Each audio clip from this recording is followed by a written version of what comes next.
Welcome to YouTube MASTERCLASS. COURSERA at Harvard, CALARTS, and USC. You can earn COURSERA credit for auditing this class and taking the final exam, which is paid through COURSERA. And they only go off of what I send them for my final. The last semester, we've had 5 people get through with and collecting 4 units apiece for those classes, choosing which denomination on their own, whether it's USC, CalArts, or Harvard, that gives them credit. Why we're all 3 connected? Well, Harvard doesn't have a film school, so it needs at least one connection with another film school to start up its class, because it doesn't have a brother patent that is already invested in school. That USC is the oldest facility of film school ever, is because D.W. Griffith and Douglas Fairbanks and Charlie Chaplin and Mary Pickford all were the ones that started United Artists in 1919. We've discussed how United Artists went on all the way through until Heaven's Gate in 1980, which was such a box office disaster that United Artists took a big hit from that. And I think there's a file footage somewhere of Francis Ford Coppola talking about the days of United Artists right before it fell. It was like this bastion of independent and foreign film worth in cinema, and it was like all these independent films were rising and these foreign films were getting through, and it was like the glory days of UA, and it got knocked out by one obsessive movie. And I'm not saying Heaven's Gate's a bad movie, because we all know Heaven's Gate's secretly a good movie. Even the scene where we're all falling asleep when they're having the court case for the sheep trials and they're naming everybody's name, it's like going to a HUAC arena and watching that. It's like, wow, these guys are really bent on destroying each other.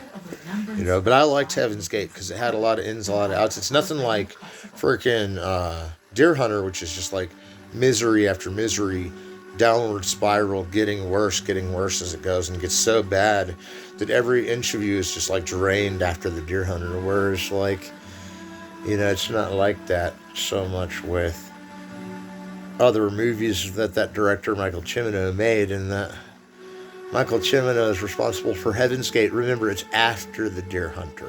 So if you see the Deer Hunter, you'd realize why they'd fork over that budget anyway, that laissez-faire budget. But it isn't really so much that, even carte blanche that they gave him, because they didn't. It was that they wanted an epic like Spartacus, and that he gave them this kind of like Midwestern version of Spartacus. Is totally true. Chris Christopherson is totally his character from Peckinpah's movie about Billy the Kid and Pat Garrett.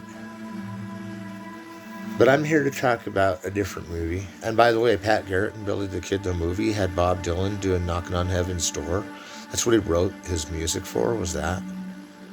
And Guns N' Roses have covered Knockin' on Heaven's Door to a very successful extent.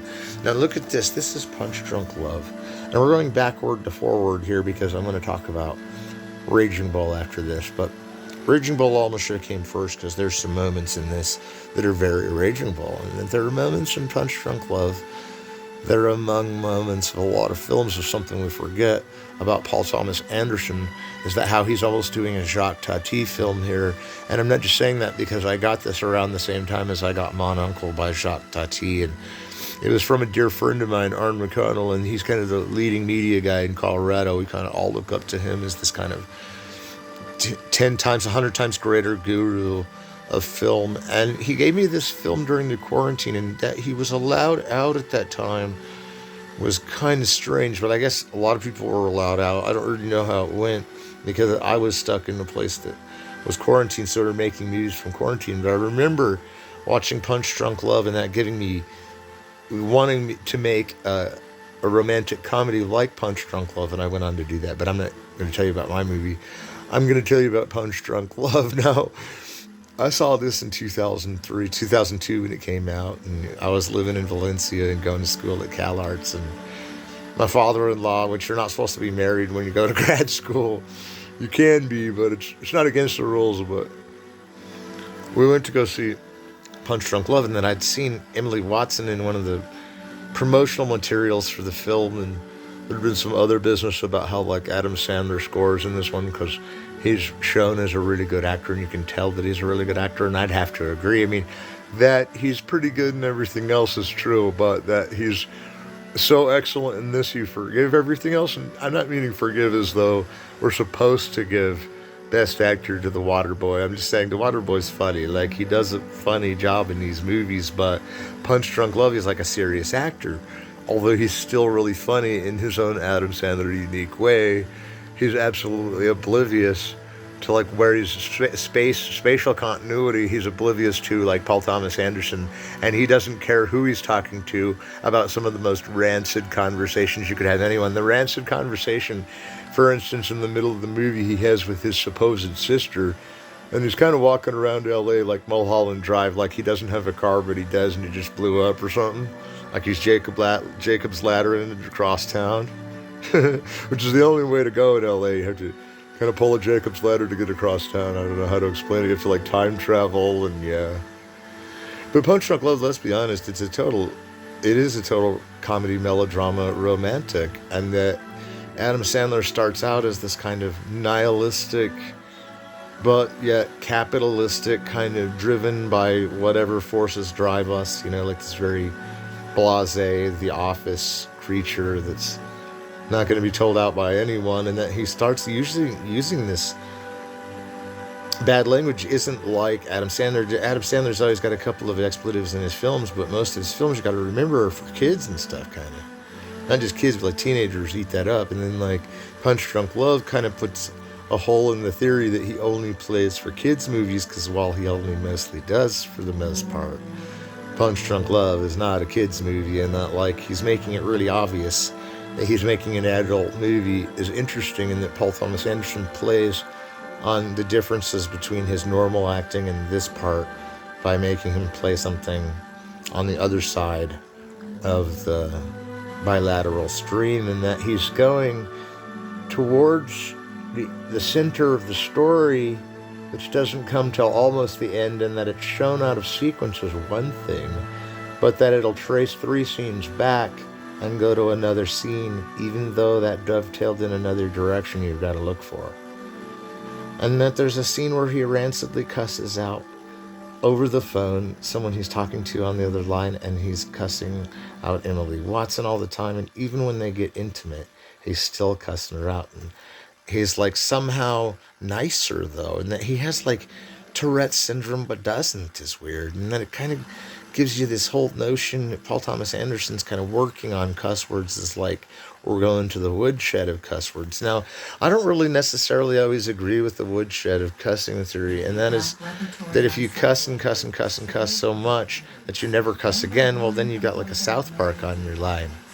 But Django Unchained would cuss and cuss and cuss and cuss, and it's so no and never will again, right? But that method doesn't always work, because what if someone totally focused in on still saying it after we go through the Ludovico treatment of it? And I hate to use that term because I had rottenly destroyed Clockwork Orange, which is a rotten movie. And let's just pause on that for a minute, because doesn't it seem like Stanley Kubrick's awesome when we love him? Yeah, we do. I don't know what to do with Eyes Wide Shut yet, because I can't really make any meaning out of it yet, but we'll see. But Full Metal Jacket, The Shining, awesome movies. 2001, Doctor Strangelove, awesome movies. Barry Lyndon, an awesome movie. Are we forgetting anything? The Killing, Paths of Glory, Spartacus, awesome movies. But that, I think Lolita went down in flames, Fear and Desire.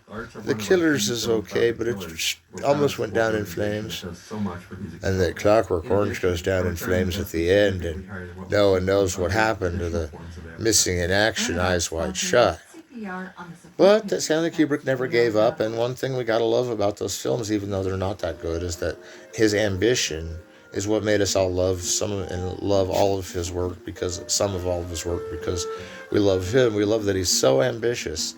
Sometimes he thinks his ambition lies in the wrong way, and that is when he thinks he can tackle a deeply psychological issue that he should have got more information about before he had used the novel that he keeps the theme of Lolita around, and so many critics do. I'm okay with, I guess, except for I always thought that kind of thing, which isn't exactly the most horrible thing, but it seems horrible to me that this old guy's drooling over this young girl, and I don't it's a cool story, and I understand how like, that kind of stuff happens, but I'm just not big on that particular movie. It's nothing against the actors or director. Maybe against Kubrick trying to be so forceful in his own needing to make a rebel without a cause type movie that made it so flip topsy turvy in a way.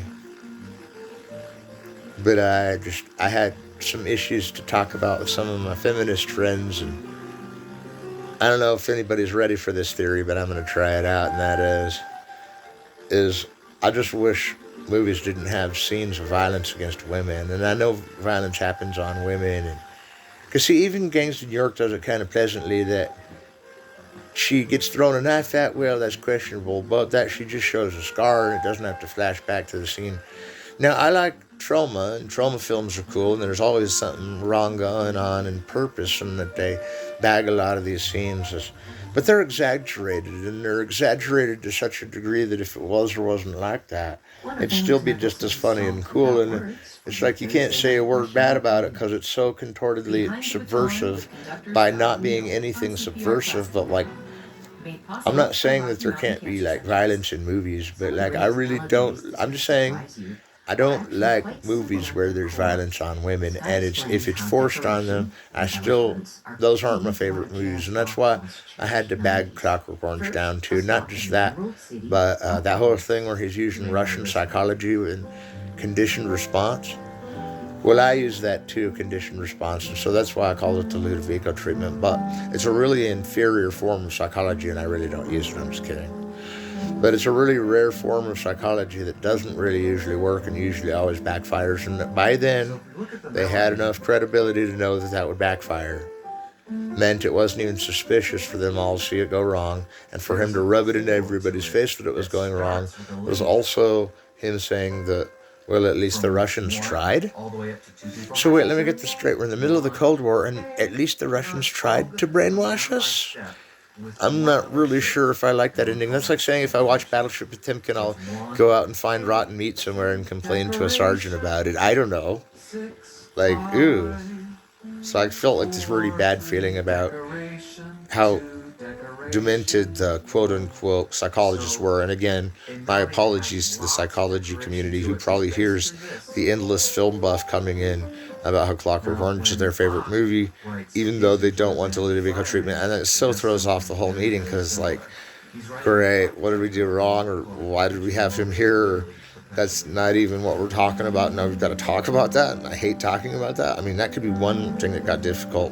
I think it was a real difficulty when Kubrick was saying in Psychology Today that it was a land without psychologists. And I thought, well, then why are they using conditioned response? Conditioned response is not exactly my cup of tea. That they do put ingredients that are addictive into food and cigarettes, I could care less. And that there's addictive ingredients in film, like seeing vast wealth, like We're in the Money, The Gold Diggers of 33, when the sound films of Busby Berkeley were erupting in the sky. Everybody goes addicted to those movies because they're seeing money fly around and they've never seen that much gold fly across the screen. I mean, there's things in there that make you want to see the movie. That's okay. That's not as propagandistic as they'd say that is.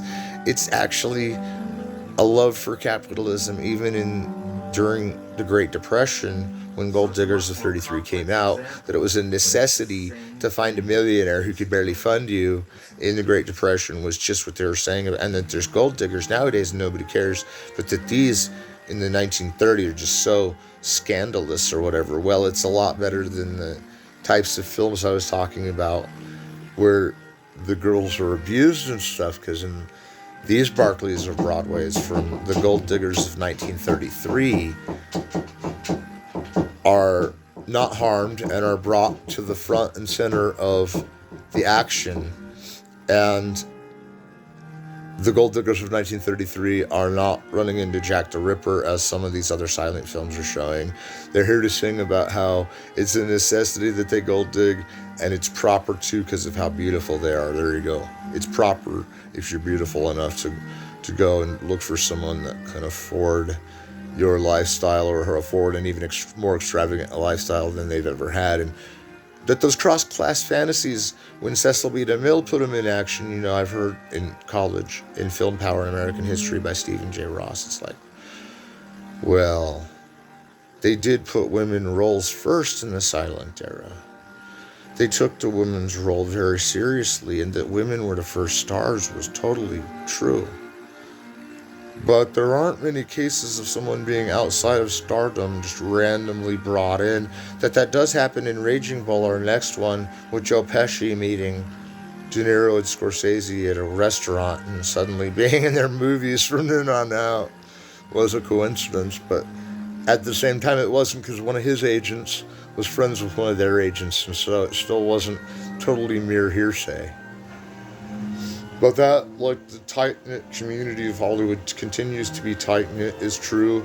That I'm not sure where Hollywood is right now, because the movies haven't started really coming back out. There's a few coming on. And we all saw Christopher Nolan's Oppenheimer, and we're going, that was the last movie that was out for anybody to see, and here we go. And I'm not blaming anybody, or I know they'll be here, but we're kind of wondering who went to the island forever. And by the island, I'm referring to Brave New World, and like how there's some like Dubai island that like celebrities just disappear to and they signed that we're never coming back, buy us out contract. I don't know. People have asked me where they've gone, and I'm saying they'll be, where have they gone? Where did they go? No, I'm kidding. We'll find them. We'll find them. And they'll be back. And Hollywood will be all smoothed over, and I'll be like Puff the Magic Dragon. I'll be like, I did my job. No, I'm not that more powerful in the business, really. I run classes on a collegiate level. I'm successful. That I have a Harvard PhD, for instance, in comparative literature. That I could have discussed it into a philosophy degree. Either way, I served the time at COURSERA classes. I served the time in all of my dissertations.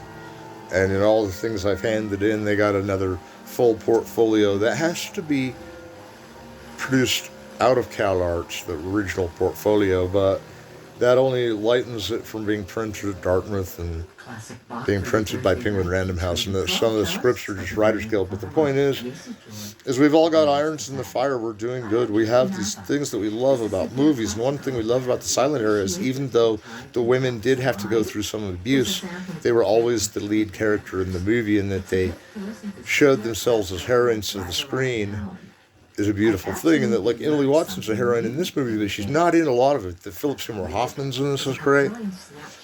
I love the visuals to Punch Drunk Love, to get back on the topic. I love the cinematography. I love the movement, the pacing. I love that there's vans flying through the air and exploding, like in Bringing Out the Dead by Scorsese. I like that there's always a Scorsese reference in P.T. Anderson. I like that this came out right after Magnolia, and Magnolia was such a great movie.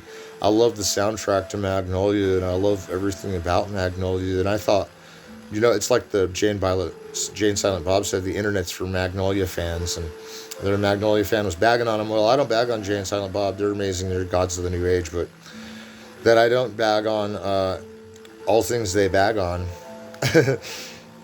is maybe a mistake, but that I even like Dogma and Magnolia and am secretly a Magnolia fan. Maybe even over my Dogma fan. Maybe even over my Dogma 98 fan. So there you go. There's the hidden secret. I like Magnolia. I like the weird crap with Tom Cruise still thinking, when he's talking to his dad, still thinking he's a motivational speaker, and that like the whole conversation is being recorded where he's kind of a motivational speaker, kind of the son of this vulnerable old man. I like that there's this kid that's on a contestant, and he's real vulnerable too because he's a little kid, but he like knows everything, so he's winning this genius competition and being contortedly hazed by everyone there as though he shouldn't be there, and he feels so out of place. And that like Julianne Moore is trying her best to get through to her loved ones that she still loves them, but she's got some kind of hidden secret to her that she has to keep hidden. The stories overlay each other like Intolerance by D.W. Griffith. There's more than 4 stories, though, being told. There's almost a Atlas, that movie by the Wachowski brothers, Cloud Atlas with Tom Twyker, that there's kind of this thing going on with Magnolia with the Cloud Atlas thing where you're going story to story, but the actors are staying the same for the movie they're in, and that like 3 of them intersect is so Robert Altman shortcuts. It's so wild how good Magnolia is, and that we all thought the frog thing was cool when it was in the Bible, but then the frogs falling from the sky, even though they found out while making the movie that was even in the Bible, they were just like, oh, we'll totally exploit that, and that's cool. The frogs falling from heaven is beautiful. The soundtrack by Amy Mann is flawless. I mean, I'm not even going to go into it on that one. But Paul Thomas Anderson's underrated because he'll never know what a joy he brought to so many people's mind with Magnolia. And yes, some people think that following someone with a camera slow and methodically is not that hard or not that great. It's hard, but it's great. And this one has the long takes too. Punch Drunk Love with that Magnolia is a montage, though. The sides of Magnolia Flowers, there's like 7 or 8, and so there's like 7 or 8 stories in Magnolia. That Punch Drunk Love is what it says, that they're punch drunk, and when you're punch drunk, it's not Tourette's, is what I was saying. It's something like you had to work so hard that you're kind of blowing out at the seams and kind of kicking dirt at everyone who's around you, even though they're trying to help you and love you. And but it isn't this kind of insanity. It's just like these things we allow for businessmen to go through because they're in such a tight schedule, on such a rotten deal with not being able to get it done, that they're exploding at the seams. And it's melodrama where they're testing the boundaries of masculinity by showing that he's the masculine in crisis. He's the one being affected by those around him, and any tiny insult's going to set him off. And compliments usually set him off too, that everything's going to set him off is that he's punch drunk. Something went wrong that caused him to deny it went wrong, and then all kinds of PTSD and other anxiety is hunting him. That he portrays this without going to mind screen usually, but instead of mind screen, he uses this mental like block of like extreme language and random behavior to just blow off steam, and then it's all happening because you can tell by his character is to Adam Sandler's credit. That you can feel what his character is going through, but only because of Adam Sandler's movements and measurements is what I love. That Adam Sandler feels that the camera should just get inside his head and really show what's going on.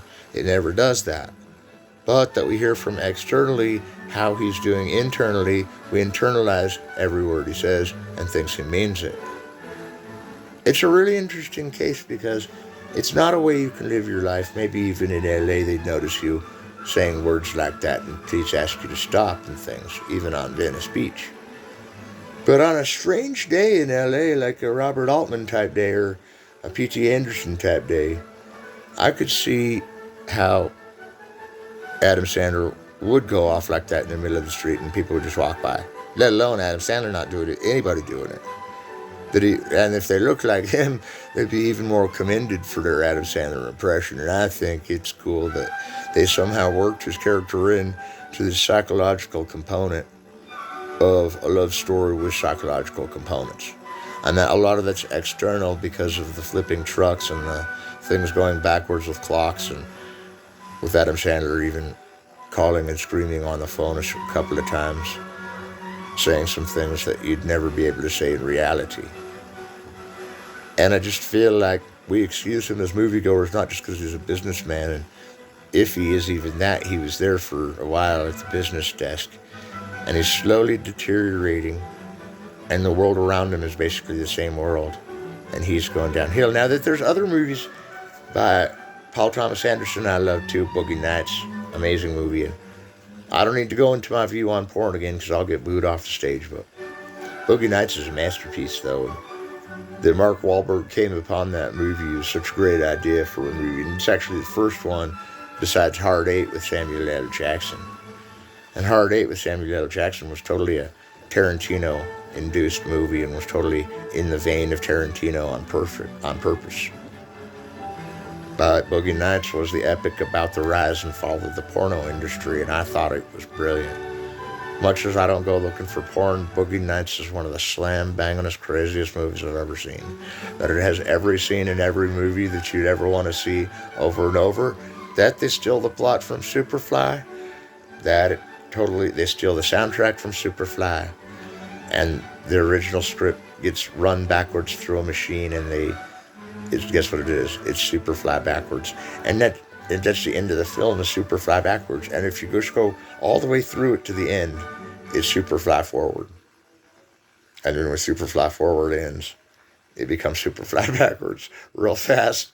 And that's why I prefer Superfly, but I like Boogie Nights a lot for doing the best of the Superfly impression. No, it was way beyond that. It was Paul Thomas Anderson. So, again, Paul Thomas Anderson, the one we talked about for There Will Be Blood a few weeks ago.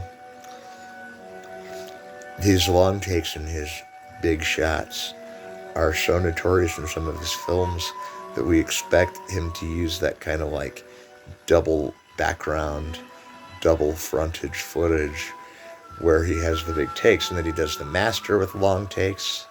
And everyone loves The Master because it's the one that's not about Scientology, but is. But isn't, but is. Because it's not really about Scientology, because it's about some guy that lived in exactly like L. Ron Hubbard, or only as our perceptions of him are. And I think it brings up important questions. I don't think that Scientology really wanted to stop that movie from being made, because in a way it didn't represent it as totally evil like some of the other religious barriers there were in There Will Be Blood. And I think it was responsible of Scientology by letting them go ahead with a movie that wouldn't really relate to how they really are, because it was more like the hearsay of what they are. And I think that's appreciated sometimes for religions. It's like the hearsay of what they do is still pretty cool, but that we can't make our way up to the top of the cult because we're not direct descendants or something, you know. There's always something in the way from getting to the very top, and that kind of a movie. There is no other movies like by Paul Thomas Anderson. And that these long shots come from the Max O'Fool version of, you know, filming is true. That Max O'Fool, I can't remember who his cameraman was, but he would have these big shots that were set decorated to the max. And like in Lola Montes, everything's this burgeoning color. In Quartet, it's this black and white 4 stories that all come together, you know. There we have it again, like the Magnolia. And that's where we know Magnolia was like Max O'Fool's Quartet. And Quartet being also a movie by the directors from England. They made Sense and Sensibility. No, that was Ang Lee. It was Ivory, James Ivory. And I want to say, you know what James Ivory made me think of? James Ivory and his partner, who I'm just going to pass on and say James Ivory because I should know his partner because it comes with the territory. But I was just thinking, you know, one thing I haven't talked about in Masterclass on a serious subject, like sometimes forgetting names and where I'm going with something, but the lecture is so positively working that I just keep going forward because that's what lecturers do.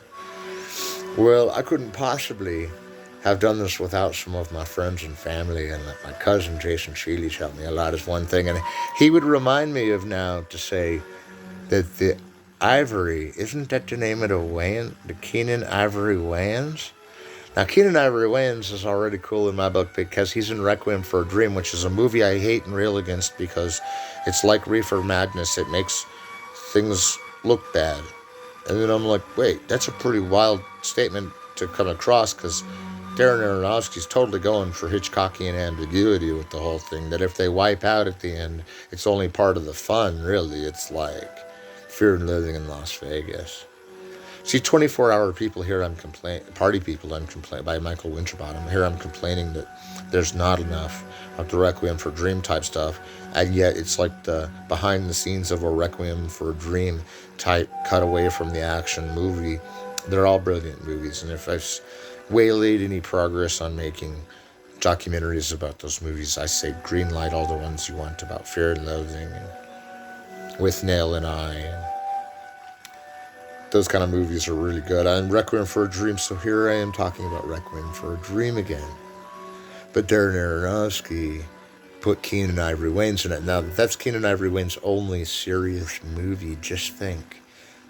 Those were the guys from I'm Gonna Get You Sucker in the 80s, all the way to Don't Be a Menace to South Central while drinking your juice in the hood. And then that goes up to some of the films they've done today, like White Chicks. And I'm not saying that their films are better than mine. They make films better than me. But that their films are put together bad, I wouldn't say that. Like, you don't have to be like as bad or as good as me to put together a good or bad scene. It just, sometimes it feels like it's a topic that you don't really care about because it's just meaningless jokes. But I haven't seen 50 Shades of Black, but I'm willing to bet 50 Shades of Black has redeemable value, not just in like the way it totally sensitivizes 50 Shades of Grey as like, oh, you shouldn't make fun of that, but in the extreme course of making fun of a movie just named after a color is so rampantly wrong that it's just so great that, like, we're not even allowed to see it is cool. And it doesn't really even exist. They just made a trailer for it and made it look real sappy, and I don't know. I like the Wayans Brothers. My final vote is I Gonna Get You Sucker. And that I've seen that movie about 12 to 15 times with my uncle that passed away. May he rest in peace.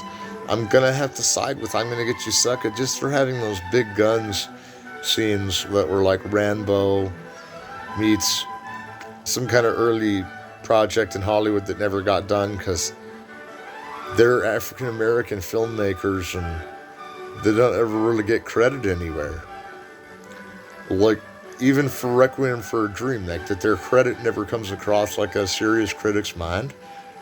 Well, I'm a serious critic, and I have to say they come across my mind more so than, for instance, like things of my past youth, which I've kind of beset as even some of the things we talked about tonight. But at the same time that everybody has their redemption moment doesn't mean the other things that they did were bad. It was like Adam Sandler. His other films aren't bad. Punch Drunk Love is just, they knew it was all going to be a masterpiece, and that Adam Sandler knew he could contribute greatly to a movie about isolation and schizophrenia and the modern struggle and things like mental illness, and whether it's permanent or whether it's just excused as like a day logged down from too much work. And I compliment someone that could get all that past in the acting and never get blamed for like some kind of discrimination of someone with a disability. And it wasn't that he had a disability, because he was very active in his imagination and ideals, that he wasn't exactly an anarchist, but that he was taking down machines. It's kind of because the machine had somehow enveloped him, and that the music and cinematography balance so well out in Paul Thomas Anderson. It's just one of those things I love about the guy. He really trusts that the viewer remembers all his films and puts them all down inscribed in his mind, so that he has enough material for the next film and the next. That I'm pretty caught up on Paul Thomas Anderson. Yeah, I've seen all his films. Will I go see his next one just like the rest? Yeah. Yeah, he's, after There Will Be Blood, he's just been this, he's all the way up to There Will Be Blood from Hard 8 even. Is some of the best movies you're ever going to see in a lifetime. And I think even Paul Thomas Anderson is a bit underrated, because to you and I, the film buffs, these names are household names. But to those that don't know much about film criticism, may not have even heard of P.T. Anderson, that we're all Magnolia fans and shouldn't be condemned as Magnolia fans, but for real. But that it is funny that in Jay and Silent Bob Strike Back, there is a random internet bad guy that's using the name Magnolia fan. And that was probably me, because I was the only one brave enough to say I was a Magnolia fan. Now we're moving on. We're going to take a trip backwards, like the pulling away of the camera that pulls forward at the same time in Scorsese's mind. A Scorsese film. Now, we really horsed it up on Mean Streets, and we talked a little bit about some of the rest of his movies. That Boxcar Bertha was almost his earliest film, which was for Roger Corman. Doesn't change.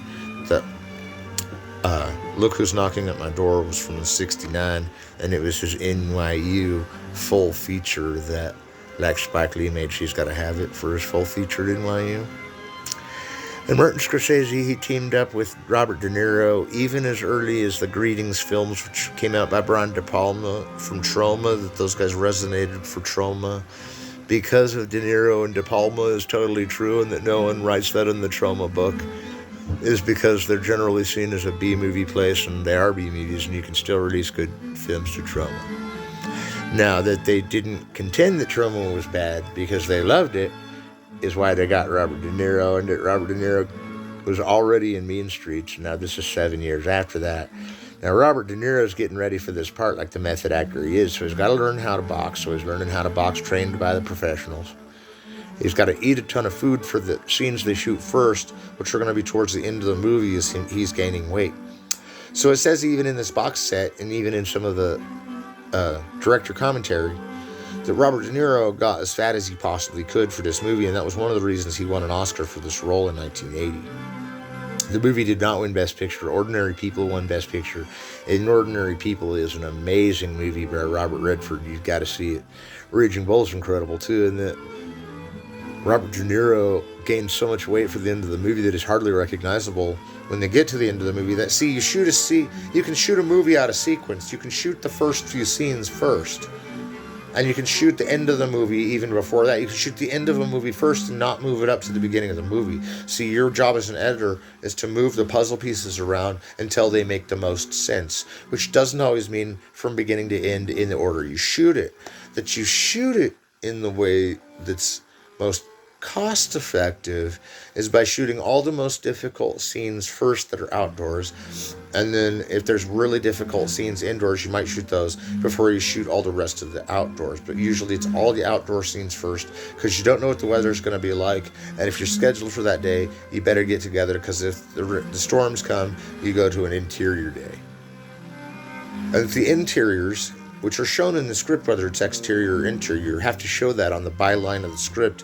It's exterior or interior, the setting, place, and the time of day.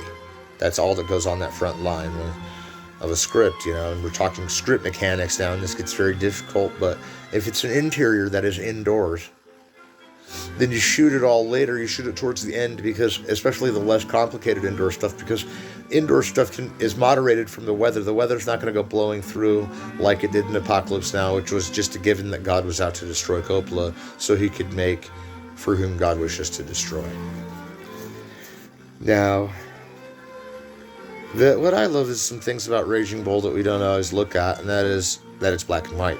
Obviously, this kind of cinematography is totally used in nostalgic films like The Last Picture Show, and Woody Allen uses it in his movie Zelig. And that there's other Woody Allen movies like Shadows and Fog that are in black and white. That Spielberg uses black and white for Schindler's List. I like these black and white films. These stand out. These are good films. Ed Wood, black and white. Oh, those are good black and white movies made in retrospect in black and white, just to show how good black and white is. And if you don't believe me, The Last Picture Show was shot in black and white because Orson Welles recommended to Peter Bogdanovich that to get the focus he wanted, he'd have to shoot it in black and white. And Raging Bull in black and white, I think it's a great choice. It's one of my favorite ways to compose a movie. I think my next one's going to be maybe black and white, but I have some other ideas. So that's one of the things I love about this too, that the framing is symmetrical usually, and that it's always answered with a master cut on shot, and that there's always an experimental shot in every shot. One of my friends at film school said this was kind of film school in a box, the Raging Bull box, and I'm missing the big cover of it, but that was a long story. But we can fold this open and see these pictures of the cast. And here's the cast, and we've got De Niro over here. Sorry, get that lyric. It says, Martin Scorsese has made his most ambitious film as well as his finest. It is a big film, its territory being the landscape of the soul. Though it's a movie full of anger and non-stop physical violence, the effect of Raging Bull is lyrical. And it doesn't say who said that, but it's the New York Times. And this is Kathy Moriarty over here. And she plays a good role in this, but this is already 1980. And we're thinking back to maybe Taxi Driver, even though Pesci's not in Taxi Driver, which makes us think back to Mean Streets, because those are the De Niro big gangster films, and that he's in with the gangsters who his brother Joe Pesci plays.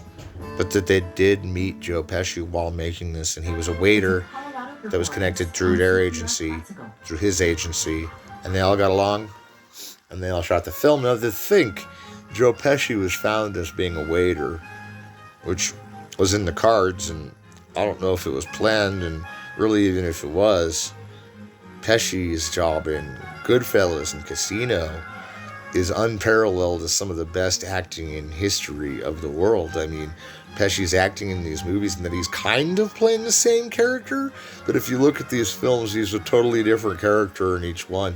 And what's wild about kind of having them be the same is that they take on these such differential roles in all the movies, but they're kind of gangsters, so they've got a few jokes that are similar in each one because they're gangsters at the same time. At the same time, there's kind of this Cassavetes expression of improvisation going on. And I think Pesci, he said in an interview that he plays his Scorsese roles in a certain way. Doesn't mean that he doesn't play differential roles from each one, that the Casino Joe Pesci is different than the Goodfellas and then the Raging Bull is only exacerbated by the way that they're all the same.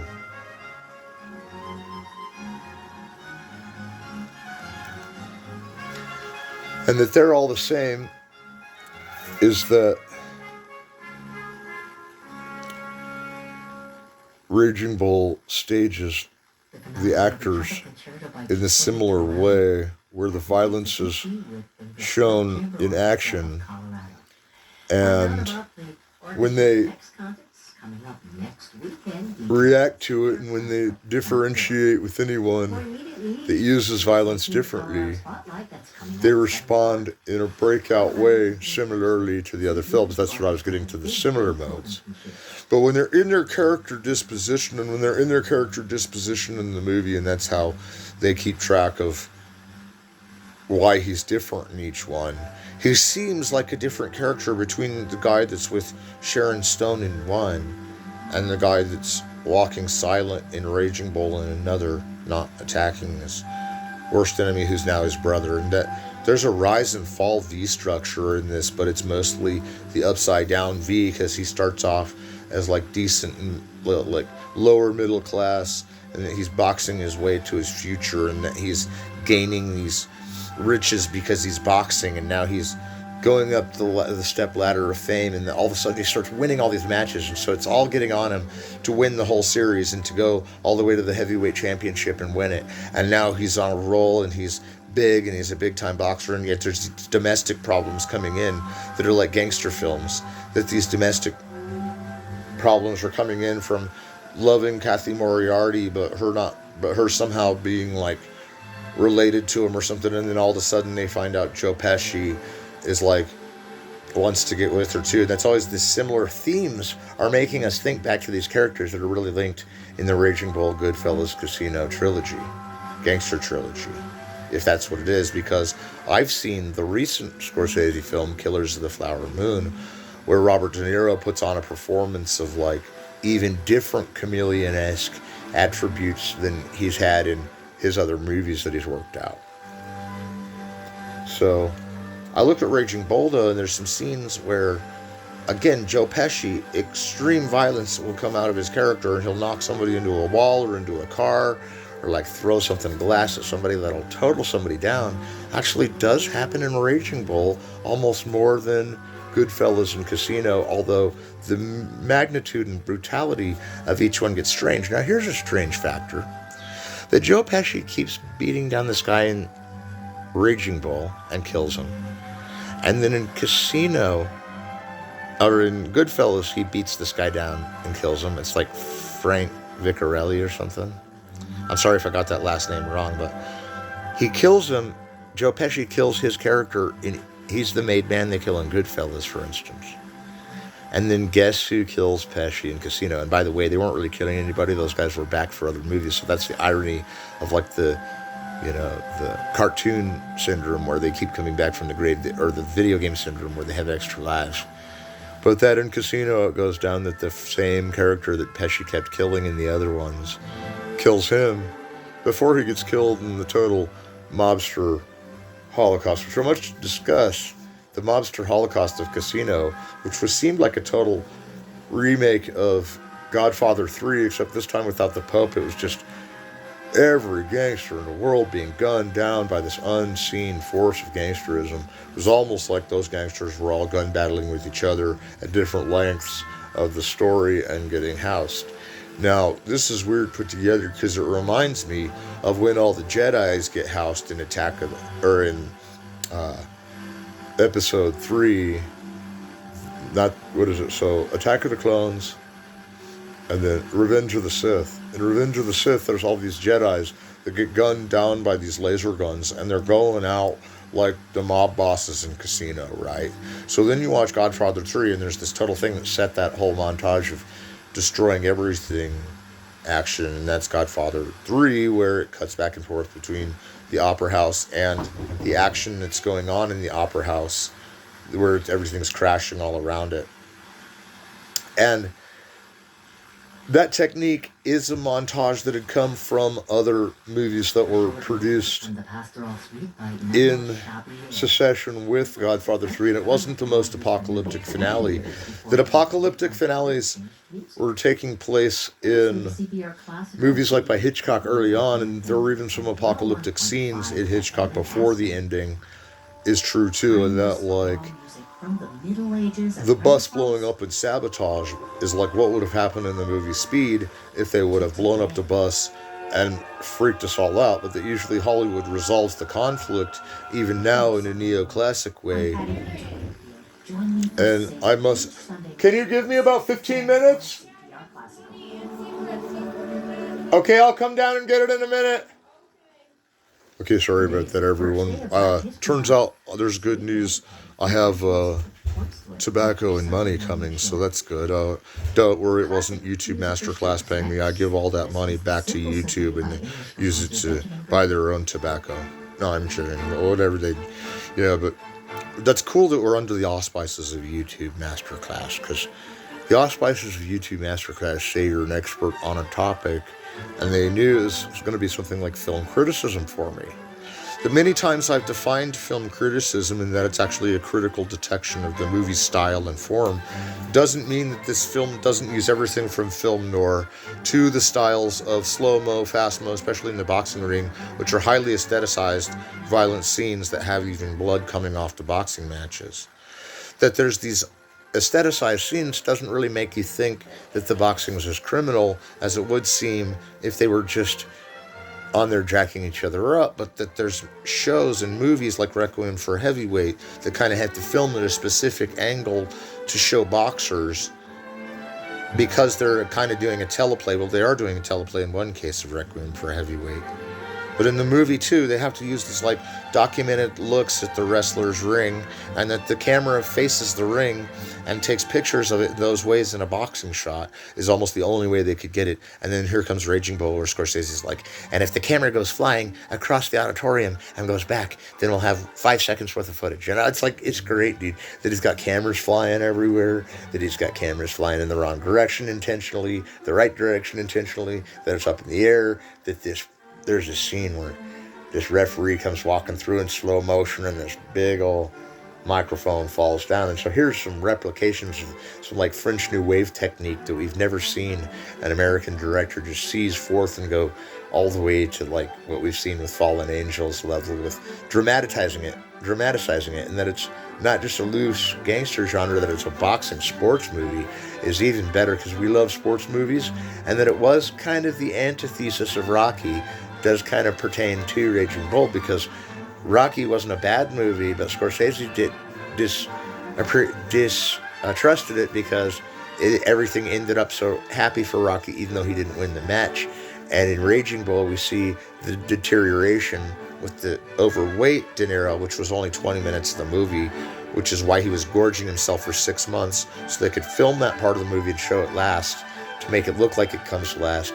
Shows him on the down and out, where he actually takes his champion belt and pawns it. And when he takes his champion belt and pawns it, you know for sure that he's lost all touch with anything that he stood for? No. That he needed some money for beer and cigarettes? Probably. And then I wouldn't doubt that a lot of champions do donate their champions medals. And that it was kind of a Catholic guilt thing, but it's already forgotten by the next thing he's getting in trouble for in the next. And that he's burnout doesn't take away the fact that when he's playing that role where he's like talking to the camera and he's talking in front of that mirror, and here's that Taxi Driver connection where he's talking in front of the mirror, and Raging Bull's getting ready for his kind of close-up Mr. DeMille or whatever, like the same thing that Boogie Nights does where he's talking to himself at the end, you know? And that all comes from Raging Bull in that scene, and Paul Thomas Anderson has admitted to that. That it comes from that scene where De Niro, not like in King of Comedy, which came out 3 years after this, where he's talking to the TV show and really thinks he's on a TV show. But it's like De Niro talks to this window of mirror about how he's going to kick ass on the show tonight. He's saying he's a superstar, and he goes out there, and he's like a comedian now to pay his bills that don't get paid anymore because he was the heavyweight champ so long ago. And that De Niro puts it all into this movie, and Scorsese's formalistic look at the boxing metaphors, even quickly as we know he's going to win a match. So we see one picture of him throwing a punch and one picture of him putting his hands in the air, and that's the whole boxing match. And then there's kind of this music that swells up with the color portion of this piece, and it's like The Women by George Cukor. There's this black and white movie with a color scene in it, and this one shows him with Robert De Niro with Kathy Moriarty trying to raise a family around their pool, and that they had it a lot better and more extravagant than was because he was already fighting. Now, this is a really interesting point I'm going to make about boxing movies. There's good boxing movies. I mean, you can't really call Snatch a boxing movie, and I'm sorry I used that language in the UK, right? But there are boxing movies other than this, and that there's the one that's by Ron Howard called Cinderella Man. I really think that's an underrated one.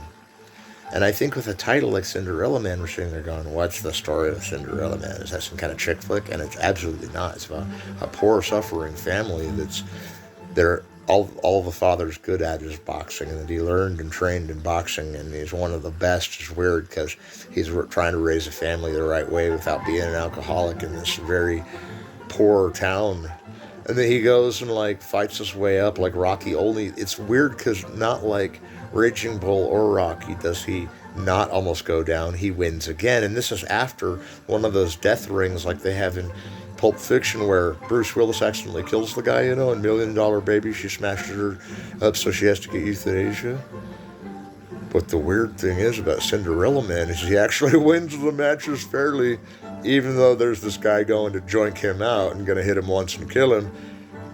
He doesn't exactly kill him in reverse, but he leaves the other guy pretty joinked out. And I thought Ron Howard is a really underrated director. And I'm not just saying this because I owe his film school a lot, because I went there too. It's that Ron Howard has been going since he was a kid, and from Andy Griffith to Happy Days, and then on to the Roger Corman, like used cars like movies, and then it was from there on success, and that he went through George Lucas with Willow is undeniably cool.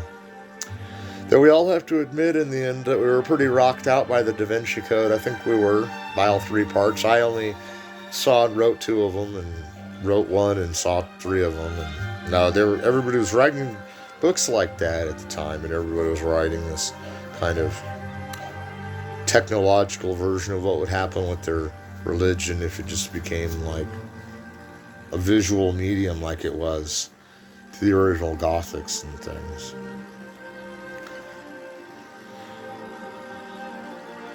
So Masterclass. The advantage of having the Masterclass is that I kind of got to pick that this would, of course, Sarah run through. That I'm not sure in the debate of how many other Masterclasses are going along like this. I know there's quite a few. There's like 12 or 13 that may have more classes than me. Mine are available widely on the web.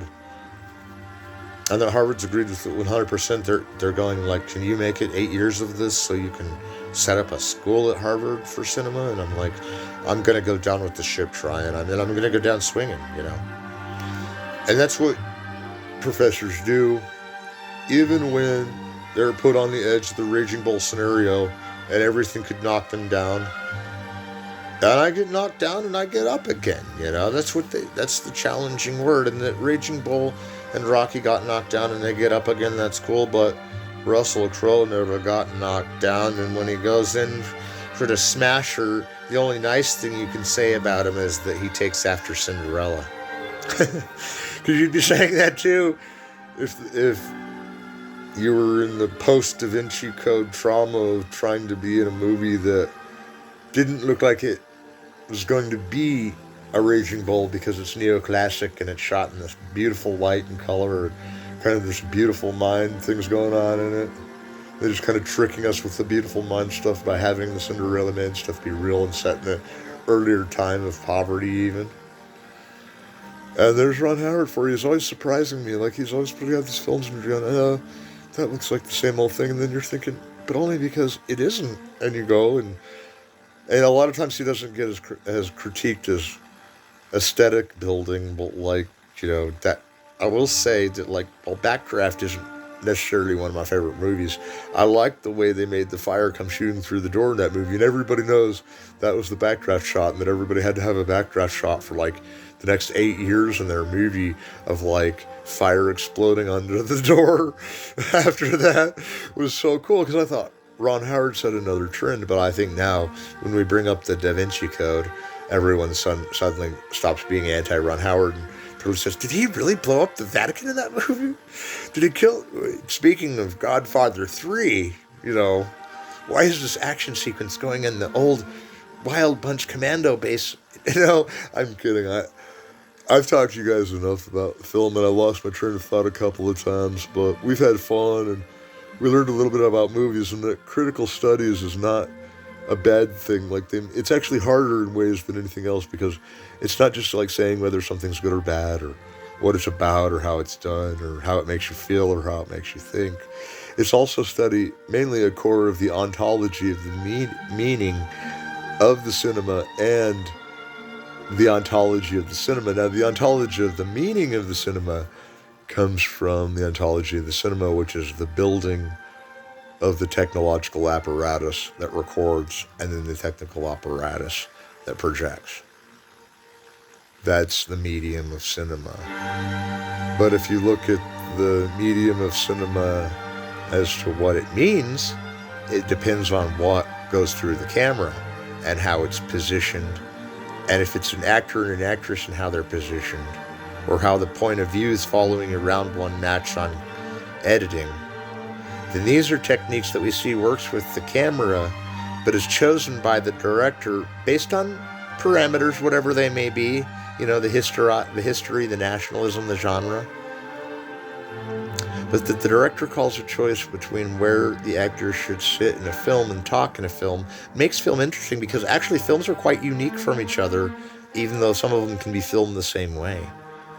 So they're similar and different.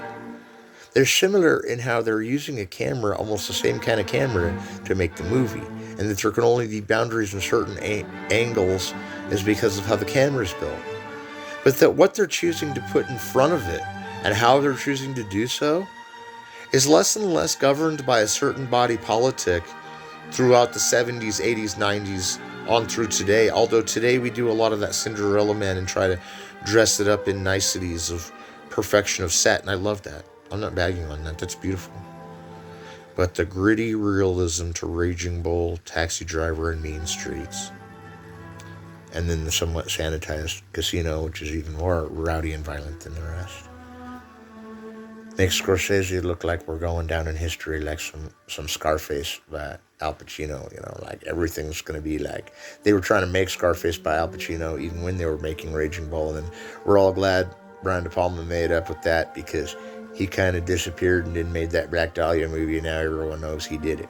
No, I'm kidding. Brian De Palma didn't really pull that off. I don't really know who did, but I'm still out to get him, so we'll call it a night.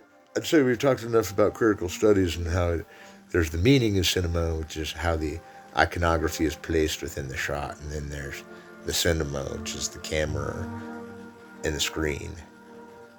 And so a critic sees the camera and the screen and judges, to use a Kantian term, judges, critique of judgment, right? What the free play or the meaning chosen by the director versus the boundaries of the shot, and how that relates to either the story or subtext to the avant-garde in the story, which can be revolutionary in either term.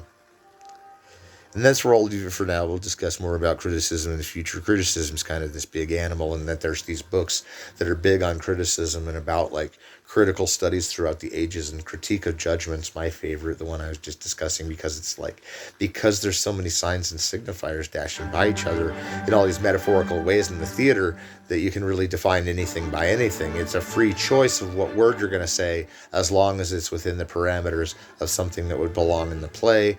Like if it was a conversation, it'd have to be an answer Q&A or type thing. But if it was just one person, a soliloquy may not always work, especially in movies where I've seen in The Treasure of Sierra Madre, Humphrey Bogart go off on a soliloquy and it actually worked, but that rarely ever works. That the character can kind of Laurence Olivier over to the side and talk to the camera about the fall of the Sherwood Forest is still questionable to me. And I know that was kind of glib of me, that last statement, but I've taken you too far into this level. We'll talk more about criticism and how criticism is the critique or critical awareness of what makes the meaning and the film work together to produce a hybrid meaning. And that's really the question you're asking yourself when you're like, am I critical enough? Do I read between the lines of the camera that it's made with into the shot that's composed, and why is it, not really why, but what is composing the shot of, and how did they compose the shot that way? And then when we figured that out while watching a film about almost every shot, then you know you're critically interpreting the movie and reading it more like a book. And if you're reading it more like a book, then everything starts to make sense about the style of the movie. I'll see you next week or a little before that for the next YouTube Masterclass. Remember, I love you all. God bless. Good night.